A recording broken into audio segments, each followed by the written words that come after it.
3, 2, 1, 0. All engine running. There is no other institution that has the ability uniquely Without a heritage, every generation starts over. to remind the current regime what your country. We, the people, tell the government what it is allowed to do. to get back in their box and stay there. Liftoff. We have a liftoff.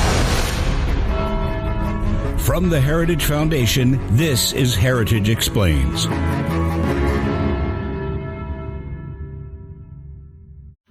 This week marks National Small Business Week.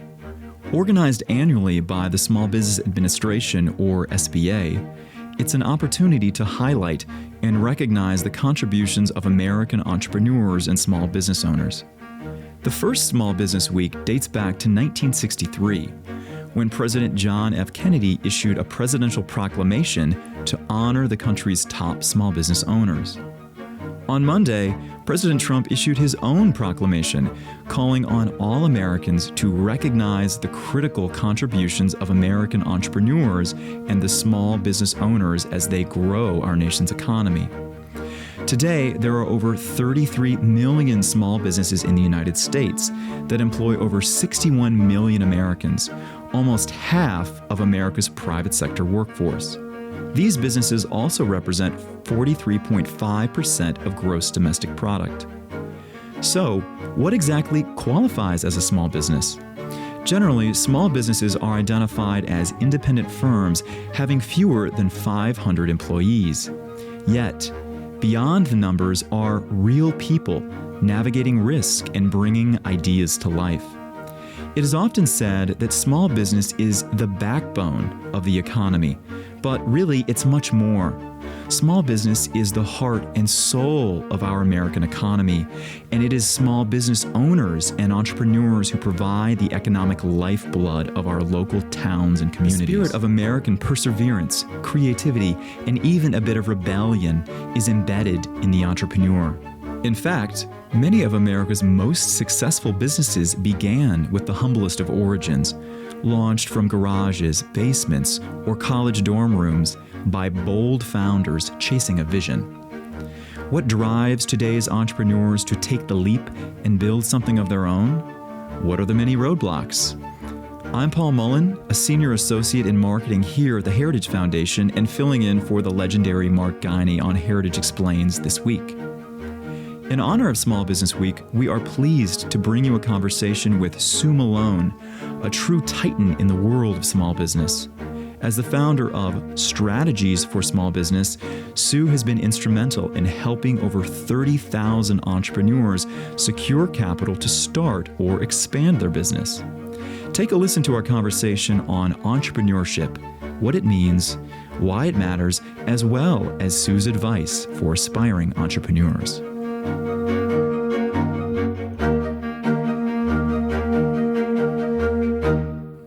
As a part of our Wealth and Innovation project here at Heritage, we are thrilled to have with us in the studio today Sue Malone. Sue is the founder of Strategies for Small Business, a small business fund, and has secured funding for over 30,000 businesses in all 50 states. She is also a valiant defender of business and innovation. Sue, thank you very much for being here today. Welcome to Heritage Explains. Oh, it's wonderful to be here. Thank you so much for having me. You're very welcome.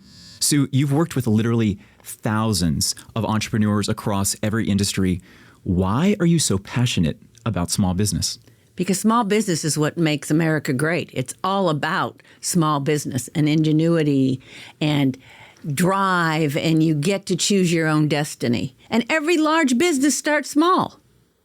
Well, in a nutshell, can you share with us the process for how an entrepreneur comes to you, how you find them, and then how that process takes place? Sure. I meet with the small business owner or the potential small business owner, because sometimes people just have ideas and they want to vet them out to see if there's got some traction to it and or not. And then the other thing is when I meet with them, I really look at them, because they can have the best idea in the whole wide world, but it's can they take it across the finish line? Because being a business owner, you have your ups and your downs. So to me, it's all about character. And what are the ways that you look into people's character? How do you determine if they have that spark, that entrepreneurial spark to make it across the finish line? First of all, are they excited? Do they understand what they're getting into? Do they have a semi-idea of the background? I mean, people have come up to me and have worked for a major corporation, said, I have my grandmother's pancake recipe. I think I want to own a restaurant. Well, you need a little bit more than your grandmother's pancake recipe to open up a restaurant. So I look at their backgrounds, I look at their enthusiasm, and I look and ask them a couple questions. Number one question, have you failed at anything? Because failure is a really good lesson, because then I know they're going to be able to make it across the finish line, because their businesses are going to have some failures. It's just the nature of being an entrepreneur. Yes, yes. Well, we know that small business is the backbone of the economy, and small businesses employ so many people. Anytime there's an election, you always hear politicians saying, what is best for small business? When you hear that, how do you determine if a politician is saying the right thing, if they're thinking the right thing, and if they're truly focused on small business in the same way that you are? I look at their history and to see what they have done in the past. As you so eloquently said, election time, they always say, oh, small business is the backbone of America, but then they drop it like a hot potato once they've gotten into office. So I look at where they've come from, look at what their past history is, and then if I've met them, I hold their feet to the fire. Well, as you know, the Wealth and Innovation Project here at Heritage stands to defend the entrepreneur and the innovator and the benefits that they bring to life, that they bring to all of our lives, and the many benefits, but the many services and the products that we regularly enjoy, that we regularly take for granted. But in our culture today, we see a narrative circling that wealth, business, and even innovation is in direct conflict with the human condition, with the common good, and even just the good of humanity. How would you respond to that narrative? Well, first of all, everyone's walking around with a cell phone. I mean, 25 years ago, no one knew what it was. We had huge mainframes, and it had to have 15 floors of air conditioning to make the computers work. That's ingenuity. That came from a small business.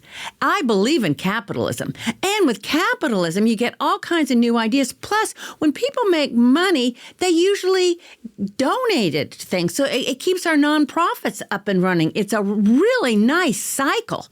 And with this new ingenuity that comes up from different people, when they see a niche that they want to go after, they find other people to work with them.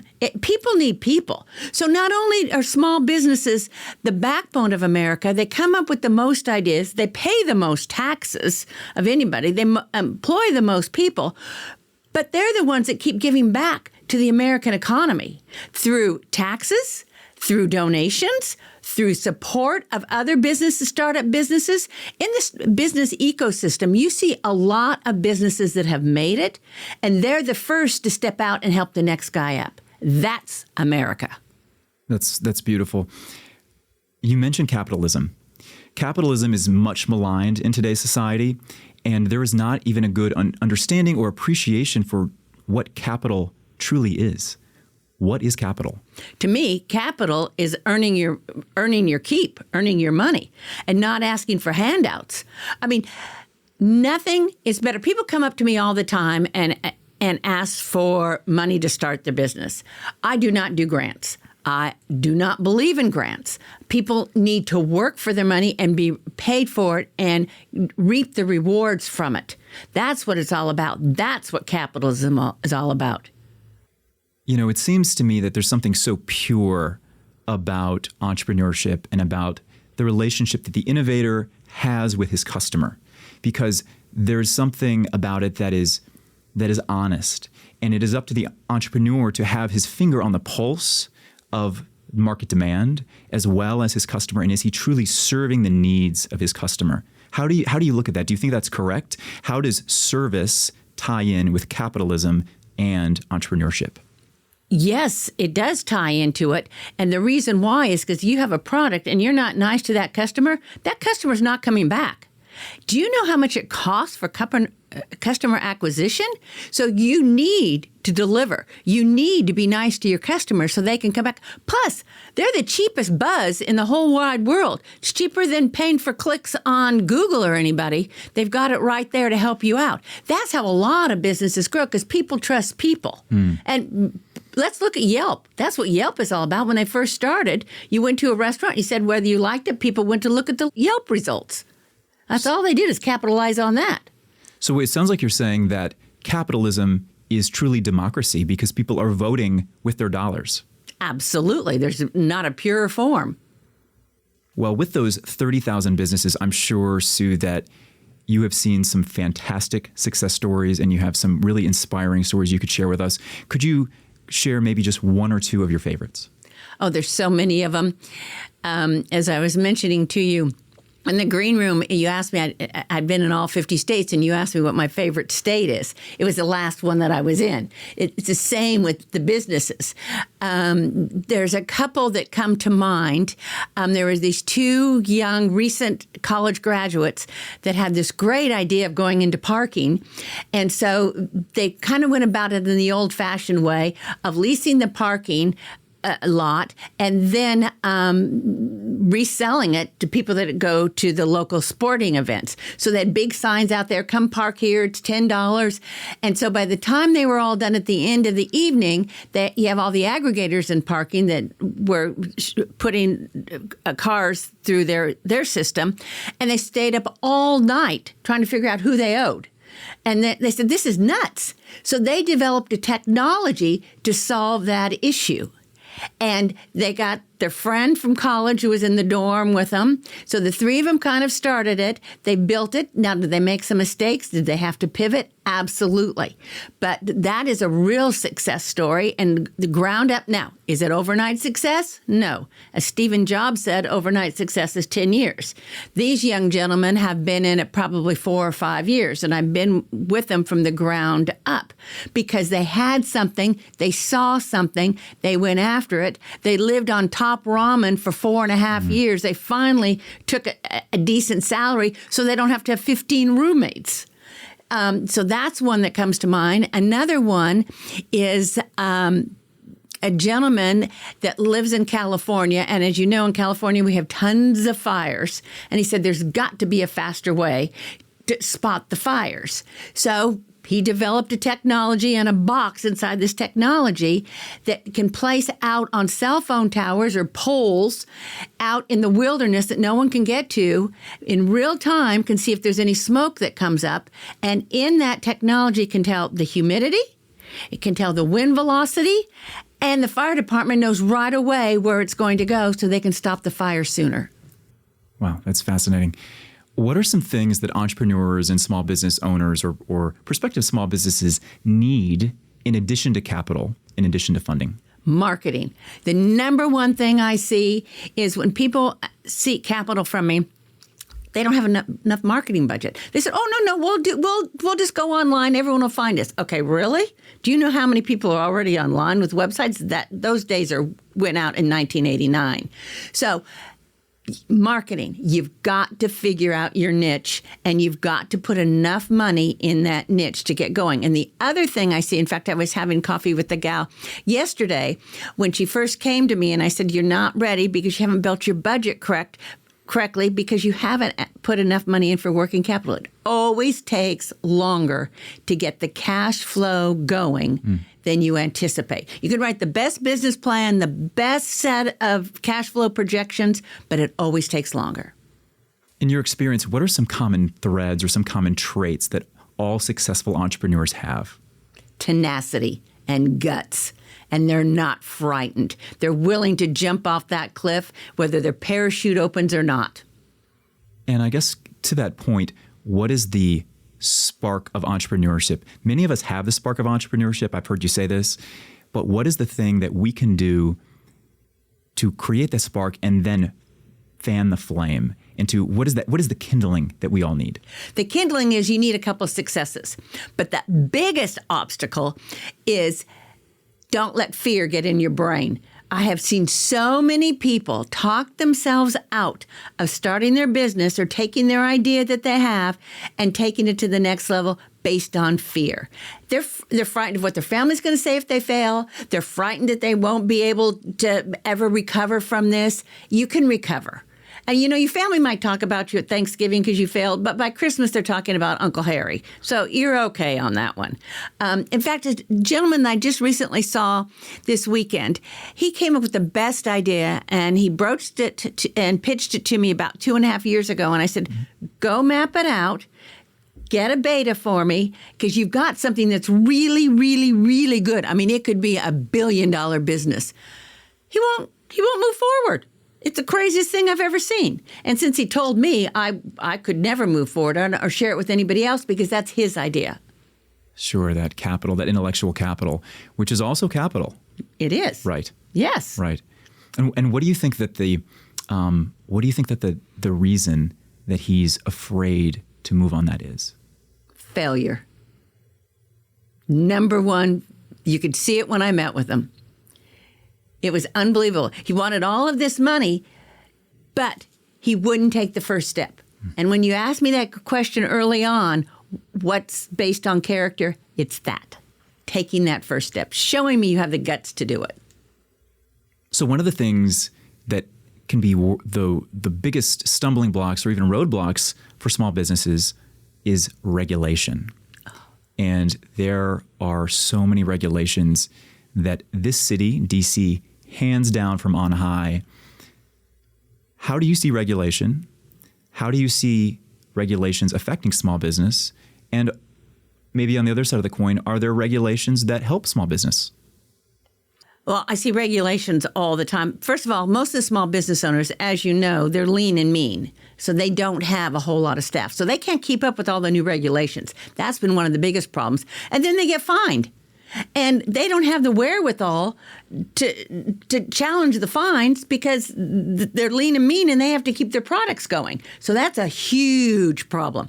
Then the other problem is state regulators and federal regulators have different regulations, but it could overlap. So who's in charge, the state or the feds? And then they both show up and they both fine you, or they challenge you to get it done. Prime example is the gentleman I was talking about earlier that has the fire box that can detect fires early on. He's on USDA property. USDA changed their rules, and so he's got to move his boxes, and they want him to move them to other locations, but they won't tell him where to move them. So it's like, okay, who's in charge? Is it the state? Is it the feds? It's the feds' property, but the state oversees it also because they do some of the clearing. So it's, okay, where does he go? And then the other thing that I see is all the different regulations on hiring people that don't have the right Social Security numbers. Who's going to start governing that? Because a small business owner is the one that gets penalized for it, but you've got the guys that are manufacturing it in the bottom of a basement in downtown LA. Do you think that, this is related to regulation, but do you think that there are large corporations that sometimes use or lobby for regulation in order to create an unfair advantage in the marketplace over someone that would cut a wedge out of their market share? Absolutely. See it all the time in Silicon Valley. It's amazing what some of those large corporations do to keep the control of it. But what the large corporations should do is let the little guys grow their business, and because they're more entrepreneurial, okay, it's much harder for a bigger business to have, even though they say they have entrepreneurial, it's really difficult. And let this small business that they're trying to hinder through rules and regulations grow so they can buy them. That's fascinating. So then you're saying that the larger corporations would absorb, and it's actually in their best interest to let these small green shoots of new enterprise grow up, because then they can absorb them. Absolutely, and it's a win-win for everybody, because they didn't have to put out the cost to build it. The younger group already has put it all out. They've gone out, they've raised the capital, they brought in their partners, and all the beta testing is done. And they have clients, so now the bigger company can just buy it and absorb it. When we think about education in the United States today, there is a lot of mixed thought. And I've seen several of your videos, Sue, where you are educating folks on what they need to be successful in small business. Now, there's lots of different kinds of education. There's primary education, there's later education, higher education, and then specific training, rather. Do you think that the United States does a good job of educating people to become entrepreneurs, or is that even something that you can do? Oh, you can have a class on it. I mean, we don't even have, in our high schools across America, I was working with a friend on this to try to develop it, financial literacy. We should have financial literacy in high school so people understand what it is. So they know they've got to have more money coming in than they're spending, and how to budget and how to save. The other thing that I'm really big on, college isn't for everybody. So we need trade schools. They took away the trade schools, the trade programs out of high schools. Why not bring them back in? So people can have a trade. We don't have enough HVAC repair people. We don't have enough plumbers. It's a real issue for some of these major corporations, these big box stores, and they're noticing it because they cannot expand because they don't have the talent. An interesting comparison between education and entrepreneurship, I think, is that in some instances, in some very prestigious schools, it only takes one failure and you're out. But in entrepreneurship, you can fail again and again, and it only takes one success, and then you win. What's your perspective on that? Oh, absolutely. I mean, how many times have people failed? 3 and 4 and 5 times. I mean, I have failed many, many times. I'm still waiting to be paid for by somebody. But I thought it was a great business idea. But yeah, and I bought it all, but they never paid me for it. So did that stop me? Absolutely not. I just went on a different track and did something else that was somewhat similar. So failure's good. Failure's really good. I mean, you can't come out of the gate making $1 million right away on your product. As I said earlier, Stephen Jobs says it takes 10 years. And I've seen that over and over and over again to finally be successful and say, okay, now, and I don't care if you've got a trucking company, I don't care if you have a road paving company, a bridge repair company in North Carolina. I mean, it took him a long time to get there. But now he's in all 50 states. No, he's in all 5 states. And he's doing really well. But he had a lot of failures to get there. How do you determine if an idea is just ahead of its time or if the customer or the consumer base is just not ready for it? Oh, I see that all the time. The consumer base will finally catch up to you. You just have to be patient.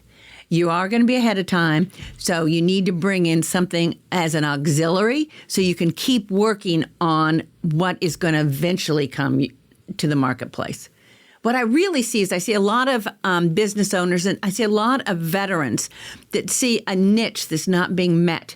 And those are the best businesses. If you see a niche that's not being met, you go after it. Because if you don't, somebody else will. And when you say niche, do you mean a specific hole in the market or do you mean a specific niche of a target audience that isn't being served? Both. What kind of advice or inspiration would you have for someone who is on the precipice? Just like you said, they're thinking about making that leap, but they're afraid that they might not have a parachute, that they might hit the ground. What would you say to them right now? As they're listening, they may have that idea, they may have that spark, but they're just scared. Go out and do it. There's not a better country that believes in entrepreneurship than this. Okay, so you fail. As I said, I have. So you saw the mistake you made. You aren't going to repeat that again. You're going to go after something else. You're going to shore yourself up to make sure you don't make that same mistake. I mean, if you keep repeating the mistake over and over and over again, then you need to go get a job. It's just entrepreneurship. Not for you. And it's not for everybody. And one of the programs that I'm very invested in is the Veterans Entrepreneurship Program. It's for our veterans coming out. It's taught at several universities across the country. And part of it is to see if those veterans really want to be an entrepreneur. We put them through the rigors to see if they want to do it. And not everybody wants to do it. And my favorite line is, people will come up to me and say, I want to be an entrepreneur and own my own business because I don't want to work so hard. That is not the case. You're working 24/7. That's just the nature of the beast. So you've got to be able to put in the time to make it work. What are some of those rigors that you talked about that you're putting prospective entrepreneurs through? First of all, to see, we put through a marketing campaign to see if there's a market for it.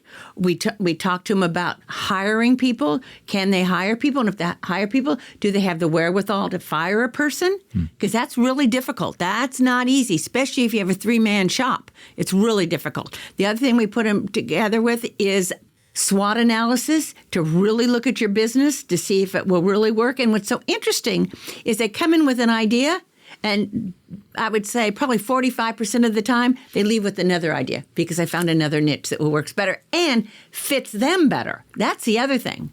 You've got to have, if you're going to start your own business, it's got to be something you like. Don't force yourself to do something because someone said you needed to do it.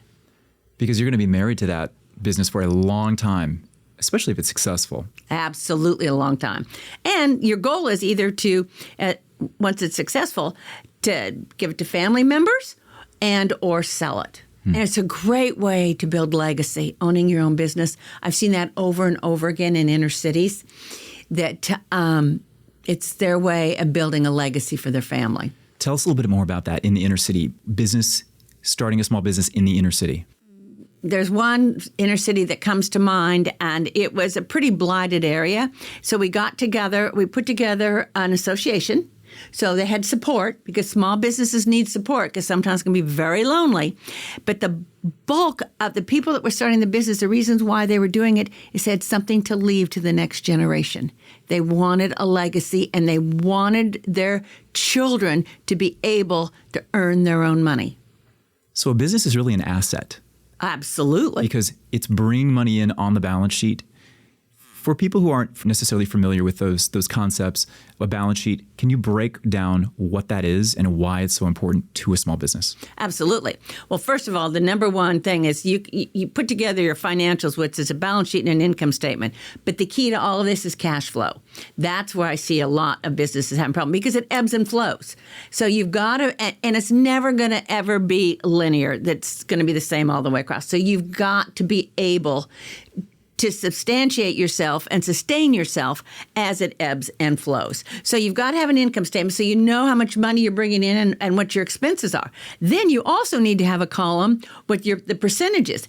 Look at how much those expenses are costing you in relationship to your income. And you'll be surprised how you've got some things that are one-sided. Then on the balance sheet, that talks about where you are at this day, okay? How much money you have in the account, what are your assets, what are your liabilities, and are you showing it negative? Because you don't want to. Over a period of time, you've got to be able to show positive retained earnings. What are the most important elements to a business plan? Keep it simple. A 32-page business plan no one's going to read. I just want to give you a heads up, okay? I had one that was about 150 pages. It was like reading Moby Dick. No one's going to do it. And then the other thing about business plans, people get all tied up in a knot on their business plans, and they can't get out of the business plan cycle. I have lots of people that write them for a year. Okay, don't. The key points are your resume, show you have the skill set to do it. Your marketing plan is number one. Your cash flow projections, take it out 3 years. I want the first 2 years by month so you can see what it's going to cost you and where the cash is going to flow to make sure you've got enough. The other thing is your competition. Do not say you don't have any competition. There's competition. I don't care if you find the competition in Singapore. There's competition out there. In conclusion, how would folks get in contact with you? You've sparked their interest, you've sparked that flame of entrepreneurship, and they want to get to know Sue. Call me. Absolutely call me, because I want to talk to you. Because I said from the very onset, it's all about your character.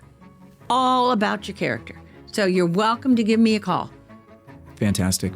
Well, we will make that information available in the show notes today. Sue Malone, thank you so much for being here as a part of Heritage Explains, a part of Wealth and Innovation, and joining us here in D.C.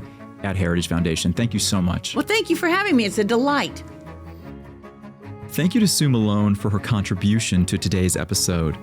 If you'd like to get in touch with Sue, you can find her contact information in the show notes.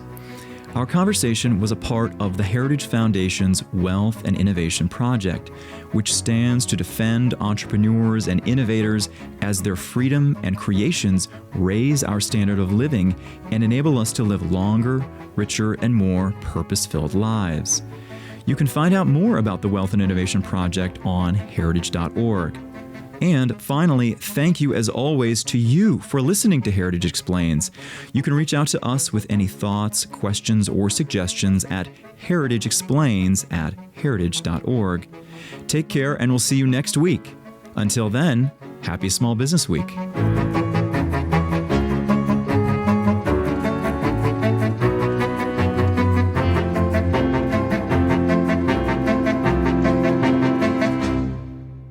Heritage Explains is brought to you by more than 500,000 members of the Heritage Foundation. It's written and produced by Mark Gagne, Lauren Evans, and John Popp.